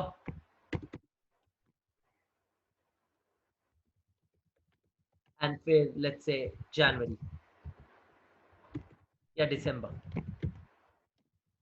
यानी कि एक साल के अंदर 4 बार, 4 डिफरेंट किस्तों में या सीरीज में सेम डिबेंचर इशू किया गया है, डिफरेंट डिनोमिनेशन, डिफरेंट टाइम, एक ही कंपनी में, एक ही इशूअर में। सर ऐसा होता है? हाँ। अच्छा तुम बोलो, हर बार तुम जो सिक्योरिटी इशू कर रहे हो अप्रैल में, जुलाई में, अक्टूबर में, दिसंबर में, एक ही सिक्योरिटी इशू कर रहे हो 13% डिबेंचर लेट्स से, और वो 13% डिबेंचर का सब कुछ एक ही कंपनी, एक ही सीरीज का, एक ही लॉट का चीज बार बार लॉट्स में कर रहे, तो मेरे को बताओ क्या बार बार नया प्रोस्पेक्टस इशू करना पड़ेगा? और अगर पड़े भी तो बहुत ही टोल टेकिंग वर्क है ना, रिपीटेटिव है ना, अननेसेसरी है ना। सो it is suggested that a company, if issuing the same class of security in different series within a period of 12 months, then it can do so by issuing only one prospectus at the beginning. यानी कि अप्रैल में अगर पहला series issue करते वक्त उसने एक prospectus issue कर दिया जिसका नाम क्या होगा, शेल्फ, क्योंकि शेल्फ लाइफ है, शेल्फ प्रोस्पेक्टस इशू कर दिया, तो ये शेल्फ प्रोस्पेक्टस का लॉन्जिविटी होगा अप्रैल 2020 तक, यानी कि 12 महीना. Its shelf life is 12 months, मतलब up to 12 months it will be valid. और ये 12 महीने तक तुमको चिंता नहीं करना पड़ेगा, यानी कि नेक्स्ट 12 मंथ्स में ये सेम डिवेंचर अगर डिवेंचर का कोई भी सीरीज इशू हुआ वो सारा कवर्ड हो जाएगा एक ही प्रोस्पेक्टस से. बार बार क्यों तुम इशू करोगे, प्रोस्पेक्टस का कंटेंट्स बहुत भारी और रकम होता है ना. रियल लाइफ बताऊं और समझ में आएगा, मैं एक प्रोस्पेक्टस भी तुम लोग को दूंगा जाके तुम लोग देख पाओ. रियल लाइफ एक बड़ा प्रोस्पेक्टस का नंबर ऑफ पेजेस होता है 500. तो सच में हाँ, मिनिमम 300 भी हो सकता है, 400 भी हो सकता है, 500 300 से 500 पन्ने का एक प्रोस्पेक्टस होता है. तुमको क्या लगता है इतना बड़ा प्रोस्पेक्टस बार बार छापोगे, क्या प्रिंटिंग हाउस चला रहे हो? नहीं, पॉसिबल नहीं है सर. और कितना होगा सोचो, और कोई पढ़ता भी नहीं होगा उतना बड़ा प्रोस्पेक्टस. कोई पढ़ता है तो सीए का बुक तक कोई नहीं पढ़ता है, आप बात कर रहे हो प्रोस्पेक्टस. ठीक है, तो प्रोस्पेक्टस का जो साइज होता है काफी बड़ा होता है रियल लाइफ, वो कभी तो इसीलिए बार बार इशू करना इलॉजिकल भी है. तो एक बार इशू कर लो, मतलब अगर सेम सीरीज बार बार तुमको एक साल के अंदर इशू करना है, ठीक है ना. तो शेल्फ प्रोस्पेक्टस का ये काम है. बट सर एक तो नाइंसाफी हो रहा है, क्या अप्रैल में आप प्रिंट करवाए शेल्फ प्रोस्पेक्टस और जुलाई तक अगर फाइनेंशियल इंफॉर्मेशन चेंज हो गया, लॉस हो गया, प्रॉफिट हो गया, तो फिर वो चेंज का भी तो कुछ एटलीस्ट देना चाहिए. हाँ, मतलब जुलाई सीरीज जब इशू होगा तब ये ऊपर वाला शेल्फ प्रोस्पेक्टस इशू होगा सेम, प्लस उसके साथ एक नया चीज हम लोग इशू कर देंगे. चेंज जो हुआ है, जो चेंजेस हुआ है उसको जो डॉक्यूमेंट में इशू करेंगे उसका नाम होगा information memorandum, IM. Instant messenger नहीं, इंफॉर्मेशन मेमोरेंडम. ठीक है, तो IM 1 जुलाई के लिए हुआ, तो अक्टूबर सीरीज के लिए shelf prospectus plus IM 1 plus IM 2. समझ में आ रहा है सर? ये है, हाँ ये है कहानी. तो दिसंबर सीरीज के लिए क्या होगा, प्लस IM 3. क्लियर है? Is it clear? Please copy, please copy.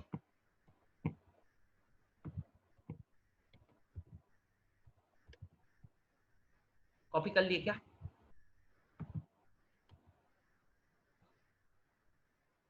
Can we go to shelf prospectus?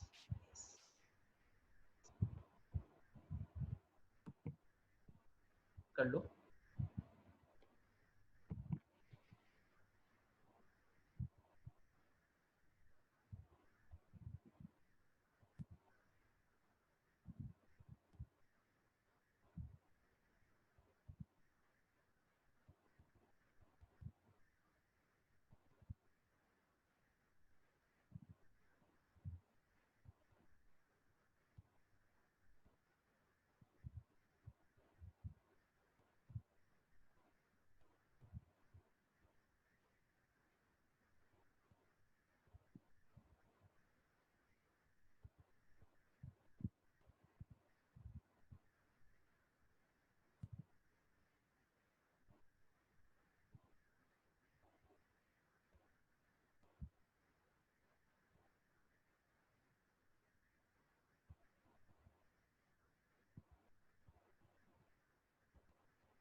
Okay guys, I am going at. I guess यहाँ तक कॉपी मतलब हो जाना चाहिए इतना टाइम में.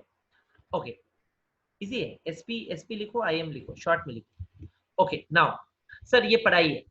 Shelf prospectus means a prospectus in respect for which securities or class of securities included therein, मतलब in the prospectus, are issued for subscription in one or more issues over a certain period without issue of further prospectus.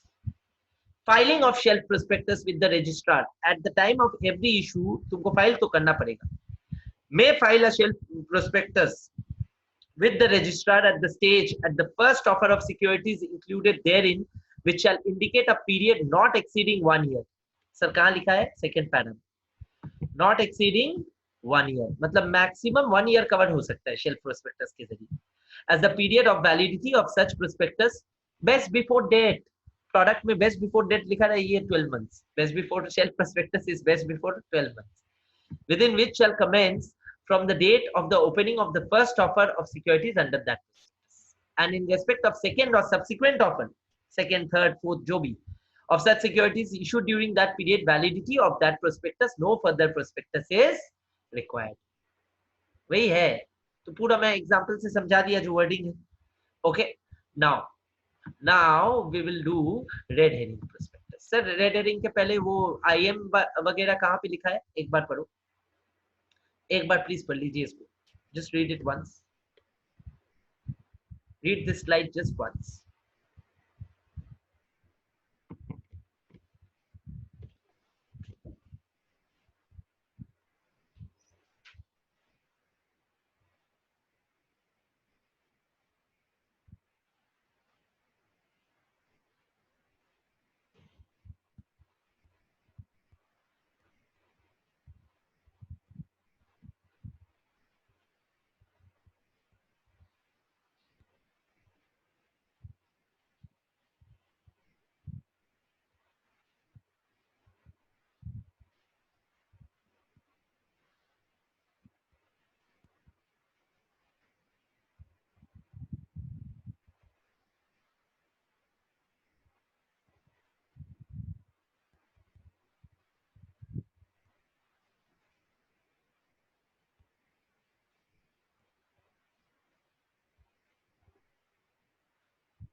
Okay guys, I hope you have read. Same चीज लिखा है कि company filing a shelf prospectus shall be required to file an information memorandum. थोड़ा clumsy है slide, I can see, so I am just highlighting the keywords so that you can get benefited.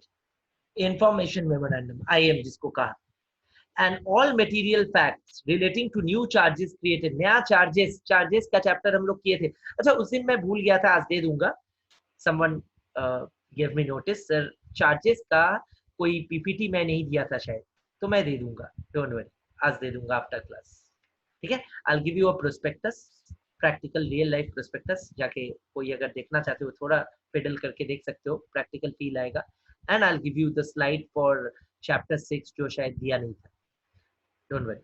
तो देखो नया charges अगर create हुआ, charges क्यों sir important है charges? हाँ, डिवेंचर इशू हो रहा है तो कंपनी का लोन ही तो उठ रहा है, सिक्योर्ड लोन. तो पहला वाला प्रोस्पेक्टस में जो जो चार्जेस था उसके बीच में अगर कोई दूसरा लोन से कोई दूसरा चार्जेस क्रिएट हुआ वो भी तो बताना पड़ेगा. इसीलिए बोल रहे containing all material facts relating to new charges created, changes in financial position में जो बोला, that have occurred between the first offer date and the subsequent offer. तो ये हर बार रजिस्ट्रार के साथ क्या क्या फाइल करना पड़ेगा? एसपी प्लस इंफॉर्मेशन मेमोरेंडम और प्रीवियस इंफॉर्मेशन मेमोरेंडम भी. तो जो मैं लिखाया एग्जाम्पल में, क्लियर है?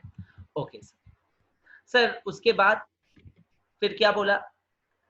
provided that where a company or any other person has received application for allotment of securities along with advance payments of subscription before making any such change, the company or any other person shall intimate the changes to such applicants and if they express a desire to withdraw their application, the company or other person shall refund all the monies received as subscription within 15 days thereof.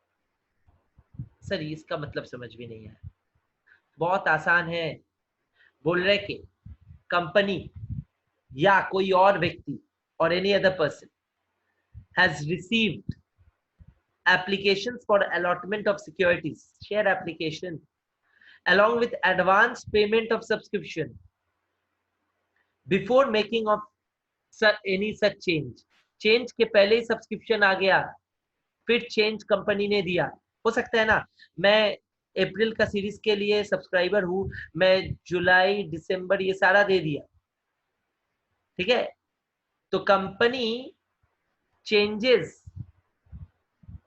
जब applicants को भेजेगा, and if they Dzire, ये changes देख के अगर वो लोग बोले कि नहीं मैं एडवांस में दिया था अभी नहीं देना चाहता हूं, तो कंपनी को रिफंड करना पड़ेगा। Change in x due to change in y, calculus. मतलब इफ आज का इंफॉर्मेशन पे बेस करके मैं एडवांस दे देता हूं, कल जाके आप इंफॉर्मेशन चेंज कर देते हो, तो फिर रिफंड दे देना पड़ेगा। यही है 15 दिन के अंदर। Okay, now let us move forward to red herring prospectus. Let us move forward to red herring prospectus. Just red herring prospectus क्या है सर, बताइए। अच्छा, खाली रेड हेरिंग के पहले एक लास्ट स्लाइड है शेल्फ का, वो भी देख लो। Where an IM is filed every time an offer of securities is made under subsection 2, the memorandum together with the shelf prospectus shall be deemed to be a prospectus. So ये section 2 बोल रहा है, subsection 2 बोल रहा है of section 31 that shelf prospectus plus IM is equal to deemed prospectus. Deemed prospectus clear है, यही बोल रहे हैं सबसेक्शन 2 ऑफ सेक्शन 31, एक सिंपल बात। क्लियर है? ओके सर, रेड हेरिंग समझाइए। रेड हेरिंग कुछ भी नहीं है, एकदम आसान है। रेड हेरिंग एकदम आसान है, एग्जाम्पल से पहले बात कर लूं व्हाइट बोर्ड में, फिर देखेंगे।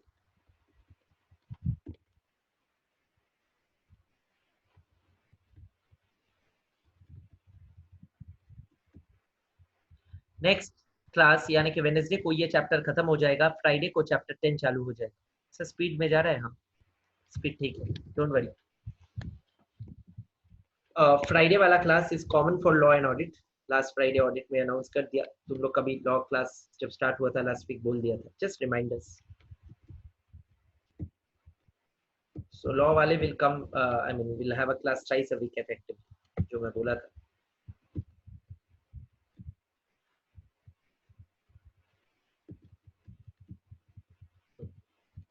Red herring prospectus, okay sir. Red herring का मतलब क्या है समझा रहा हूं, डोंट वरी।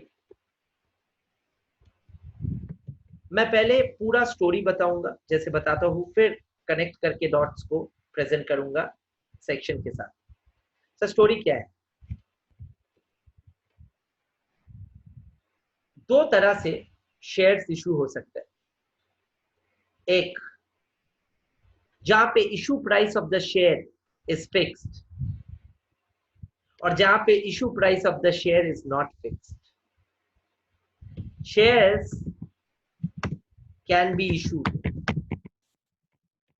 सर शेयर्स के बारे में इतना नॉलेज क्यों रखना पड़ रहा है? रखना पड़ता है क्योंकि ये चैप्टर का नाम ही है प्रोस्पेक्टस। प्रोस्पेक्टस तो an allotment of shares. So shares can be issued in two ways. Number one is fixed price, and number two is book building. ये जो फिक्स प्राइस है, इसमें तो शेयर का प्राइस आप पहले से तय कर लिए और बोल दिए कि मेरा शेयर इशू हो रहा है 530 रुपया में, 530 रुपया में मेरा शेयर इशू हो रहा है। ये थोड़ा सा इलॉजिकल है क्योंकि इसमें डिमांड एंड सप्लाई फोर्सेस का इंटरैक्शन तुम लाइव कैप्चर नहीं कर पाओगे। 530 में आपका डिमांड ही कम हो सकता है या डिमांड ज्यादा भी हो सकता है, वो आपको नहीं पता। बट इसमें नुकसान क्या हो सकता है? नुकसान ये हो सकता है कि अगर इस शेयर का पोटेंशियल था 600 रुपया तक का, तुम 530 में आके रुक गए। बात समझे? तो fix price is not realistic these days. Every company, 90% of the company जो शेयर इशू करते हैं वो लोग क्या मेथड में करते हैं? Book building. सर ये बुक बिल्डिंग में क्या होता है? बुक बिल्डिंग का मतलब है डिमांड बिल्ड करना, बुक को बनाना, डिमांड सेल बुक बिल्ड करना, इसीलिए बुक बिल्डिंग। सर ये जो बुक बिल्डिंग मेथड है, इसमें ना आप सोच रहे हो कंपनी हो आप दो प्राइस दोगे। एक अपर, बुक बिल्डिंग को समझा रहा हूं। बुक बिल्डिंग में क्या होता है? एक अपर कैप, लेट्स से 600 रुपया, और एक लोअर कैप या फ्लोर प्राइस, जिसको हम लोग क्या बोलते हैं? Floor and cap. Floor price मतलब लोअर कैप 500 रुपया में ट्राई कर लिया। मैं एक प्राइस रेंज दे दिया, इसको क्या बोलेंगे? Price range. एक प्राइस रेंज देके शेयर को इशू किया, मतलब मैं बोला, जितना भी इन्वेस्टर्स है, इन्वेस्टर लोग को बोला कि मेरा शेयर का मिनिमम बिडिंग होगा। बिडिंग, मिनिमम बिडिंग होगा। आप लोग ऑफर ही तो करोगे, तो बिड, ठीक है। मिनिमम ऑफर प्राइस होगा 500 और मैक्सिमम 600। तो एक फ्लोर एंड कैप कर दिया। अब मैक्सिमम नंबर ऑफ शेयर्स जिस प्राइस में ऑफर किया जाएगा बाय द पब्लिक, उसी को अपने मानेंगे इशू प्राइस, और उसके ऊपर वालों को शेयर अलॉट होगा, उसके नीचे वालों को रिफंड होगा। Simple as that. सर यही है बुक बिल्डिंग। हाँ, इससे क्या होगा? डिमांड सप्लाई भी तय हो गया। Market forces of demand and supply is deciding, and that should be the deciding factor to capture the market. तो यही चीज को बुक बिल्डिंग बोला जाता है। अच्छा बोलो, बुक बिल्डिंग में फिर आप क्वांटिटी ऑफ शेयर्स या प्राइस ऑफ शेयर्स, ये दो डिटेल पहले से तय कर पाएंगे या you cannot. And that is why पहला बार बुक बिल्डिंग प्रोसेस में जो प्रोस्पेक्टस छापोगे, वो प्रोस्पेक्टस में क्वांटिटी डिटेल्स या price details will be missing और will be there, will be missing. And hence we say red herring prospectus is a prospectus which will not have the details of price और quantity, यानी कि details of price and quantity will be missing. और एक बार book close हो गया, demand पता चल गया, प्राइस तय कर लिए, क्वांटिटी तय हो गया, उसके बाद वापस एक एफपी इशू करना पड़ेगा। आरएचपी मतलब रेड हेरिंग प्रोस्पेक्टस, एफपी का मतलब हो गया final prospectus with details, final prospectus with details after books closed।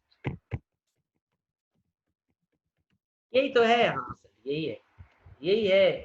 यानी कि red herring prospectus is a prospectus which is incomplete as to price and quantity details, incomplete, missing. Clear है? तो ये है फंडा of red herring prospectus. Clear है? समझ में आ रहा है? तो ये है फंडा of red herring prospectus. This is the funda of red herring prospectus. Okay sir, एक बात दिखाइए। हाँ देखो, red herring prospectus, the expression red herring prospectus। अच्छा, you want to copy guys? sorry, किसको कॉपी करना था? मैं एक्चुअली पूछा नहीं जल्दी से। anyone needs to copy please? लिख दो तो मैं रुकूंगा, नहीं तो चला जाऊंगा। स्पीड अच्छा है क्लास का, ऐसा ही रहेगा।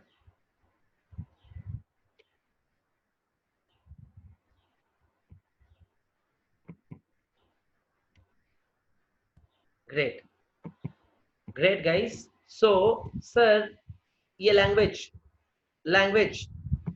Red herring prospectus means a prospectus not include complete particulars of quantum, और quantum का मतलब quantity और price। समझ में आ गया? कि देखो अचानक ये रट के क्या होगा, समझो चीजों को, ठीक है। Section 32 deals with issue of red herring prospectus by a company. कैसे क्या होगा? Red herring prospectus of course prior to issue of prospectus, final prospectus के पहले red herring prospectus issue करोगे। A company proposing to make an offer of securities may issue a red herring prospectus prior to the issue of prospectus। फिर उसको filing with register करना पड़ेगा। Company proposing issue red herring shall file it at least 3 days prior to opening। आज ही बोला था opening and closing contents of prospectus में। Opening of subscription list and offer, same obligation, obligation same है। Red herring prospectus में कुछ गलत छापो तो वही सजा मिलेगा, क्योंकि प्रोस्पेक्टस का डेफिनेशन एज पर 2 सबसेक्शन 70 में रेड हेरिंग का भी नाम है और शेल्फ का भी नाम है, याद करो, ठीक है। सेम ऑब्लिगेशन यानी कि red herring prospectus shall carry the same obligation as are applicable to prospectus, and any variation between red herring prospectus and a prospectus shall be highlighted as variations in prospectus। यही है section 27 में समझाऊंगा, तो variation, ठीक है। Okay sir, तो ये तो क्लियर है, हाँ बिल्कुल। लास्ट चीज है आज का average prospectus. Average prospectus 2 minute लगेगा सर। एवरेज प्रोस्पेक्टस के बाद अगर समय रहेगा तो वो कर लेंगे ना, 30 कर लेंगे। 27 मैं नेक्स्ट दिन कराऊंगा विथ 39 एंड 40। 27 थोड़ा सा टाइम लगेगा इसलिए बोलिए, ठीक है। ओके, तो 33 एंड 30 आज करा देंगे। हाँ 33 तो अभी हो रहा है, 32 मिनट का है।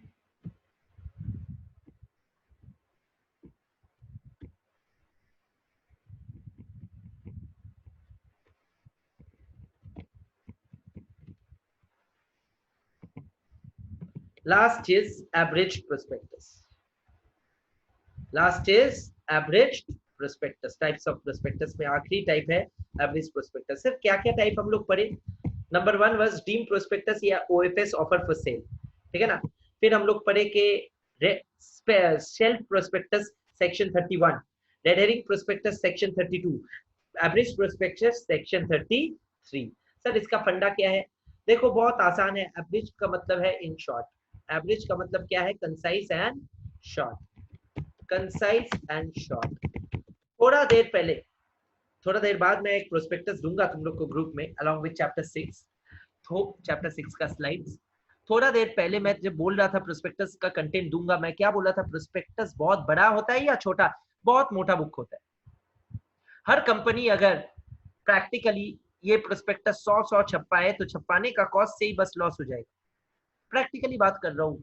500 बनने का चीज कितना लोगों के लिए तुम छपा के रखोगे और कोई पढ़ता भी नहीं है, बेकार का, ठीक है ना।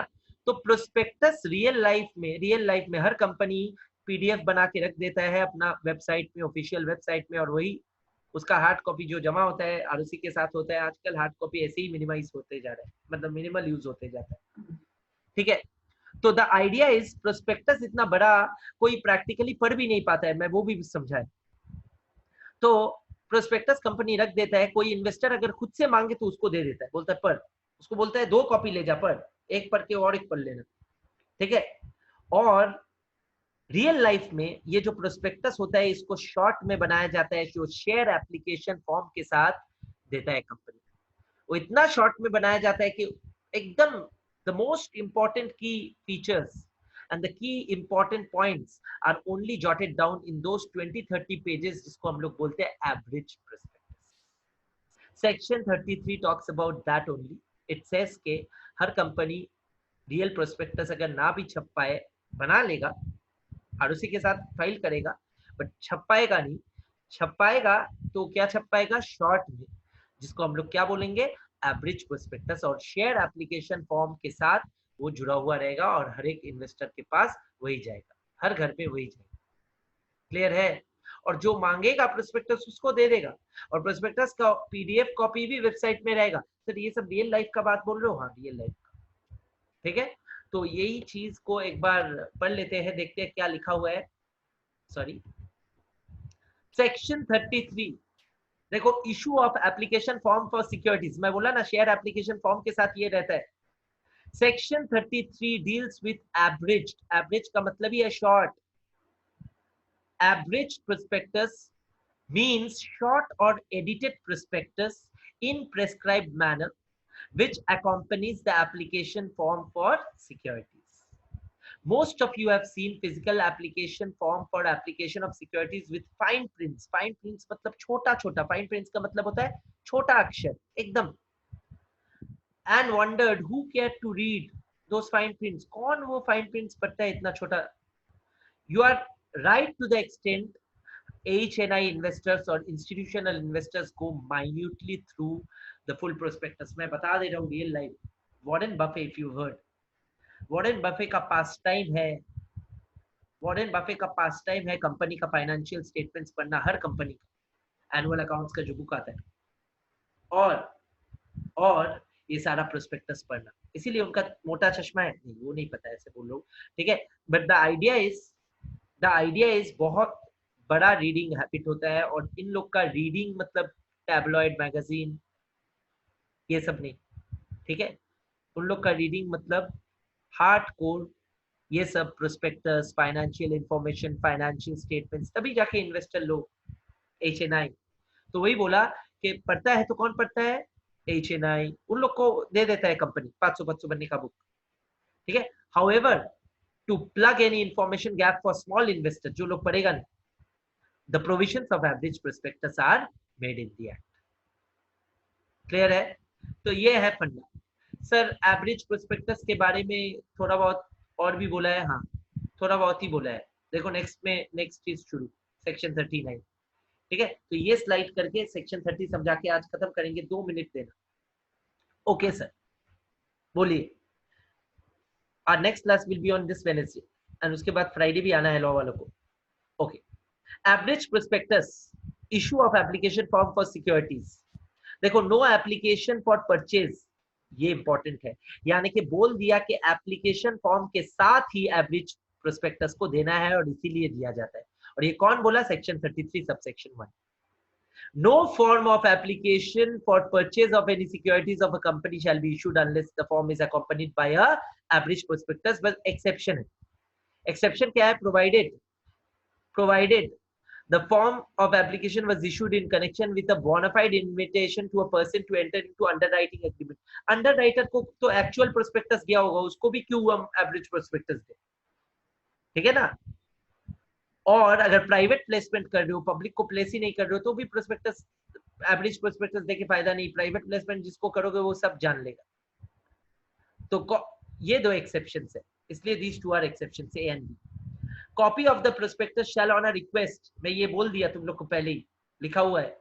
अगर कोई मांगे एवरेज प्रोस्पेक्टस से खुश नहीं है, कोई बोले मैं पढ़ना चाहता हूँ, तो देखो, copy of the prospectus shall on this request being made by any person before closing of subscription list and the offer be furnished to him. उसको देना पड़ेगा कंपनी को. If a company makes default, penal provision लगा दिया. कितना? 50,000 रुपया for each default. मतलब मेरे को मना किया तो 50,000, किसी और को मना किया तो और 50,000. ठीक है. तो ये है fund. Okay sir. Sir section 30, या let us come to section 31. Slide छोटा सा सेक्शन, क्या है, हट गया, बट फिर भी जान लो, मतलब एक्ट से नहीं हटा, syllabus. Okay, what is it saying? Advertisement of prospectus, sorry, advertisement of any prospectus. यही सब पढ़ लेते हैं, एक्सेल में जाने का दरकार नहीं.